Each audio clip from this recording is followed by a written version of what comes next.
What if the most famous lost city in history never really existed? Atlantis comes from the writings of the Greek philosopher Plato, and that already tells us something important. The earliest and main source for Atlantis is not an archaeological record, not a royal inscription, and not a surviving map. It is Plato's dialogues Timaeus and Critias. That means the story begins in philosophy, not in confirmed history. In Plato's version, Atlantis was a powerful and highly advanced island civilization located beyond the Pillars of Hercules, usually understood as the Strait of Gibraltar. For over 2,000 years, the story of Atlantis has captivated the human imagination. According to the philosopher Plato, this legendary island grew rich, ambitious, and eventually morally corrupt. Then, in a single day and night of catastrophic misfortune, earthquakes and floods destroyed it, and the entire island sank beneath the sea. It is a tale that is dramatic, detailed, and unforgettable, which is exactly why historians and explorers have debated its existence for centuries. But here is the first major piece of evidence against Atlantis being literally true. There is no direct archaeological proof that Plato's Atlantis as described. We have found no confirmed ruins on the seafloor, no ancient inscriptions naming the city, and no independent ancient source from the same period verifying the story. Atlantis remains a mystery, lost to the depths of time and myth. Let's explore the origins of this sunken world. For over 2,000 years, the legend of Atlantis has haunted the human imagination, a symbol of a lost paradise.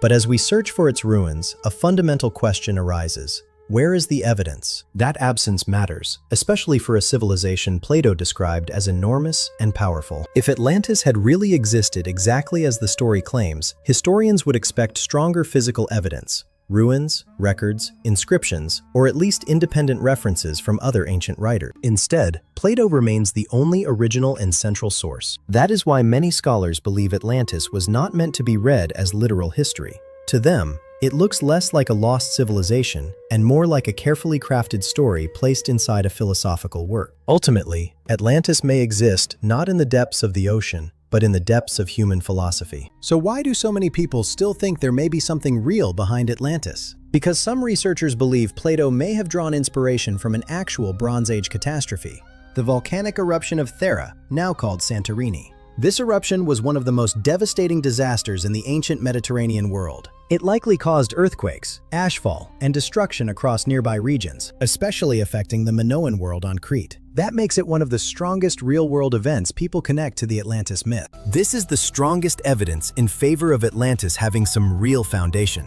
not proof of a lost supercity, but proof that the ancient Mediterranean did experience a disaster dramatic enough to inspire stories of a civilization destroyed by nature. Excavations on Thera have also revealed a sophisticated buried settlement, which helps explain why later people connected the site to the Atlantis legend. So while Santorini does not prove Atlantis was real, it does show that a real catastrophe may have helped shape the story.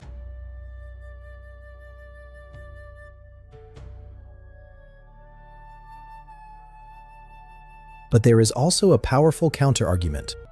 Plato may never have Atlantis to be a literal historical report at all. Many scholars see it as a philosophical allegory, a warning story about pride, imperial ambition, corruption, and collapse. In that reading, Atlantis is less a hidden location and more a moral lesson wrapped in an epic narrative. And because the story appears inside Plato's philosophical dialogues, that interpretation becomes even stronger. So what is the truth? The evidence does not prove that Atlantis was a real lost civilization, exactly as Plato described it. But the evidence does support the idea that Plato may have been influenced by real ancient disasters, especially the eruption of Thera and the destruction it caused in the Aegean world. So the most balanced verdict is this: Atlantis is not confirmed history. It is most likely a myth or philosophical story that may have been inspired by real events. And that is what makes Atlantis so powerful even today. It sits in the space between fact and fiction, not proven, not completely baseless, and still haunting human imagination thousands of years later. Maybe Atlantis was never a real lost super civilization, but maybe,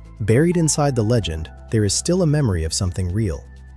A disaster, a warning, or a civilization whose story changed over time. And that mystery is exactly why Atlantis still refuses to disappear.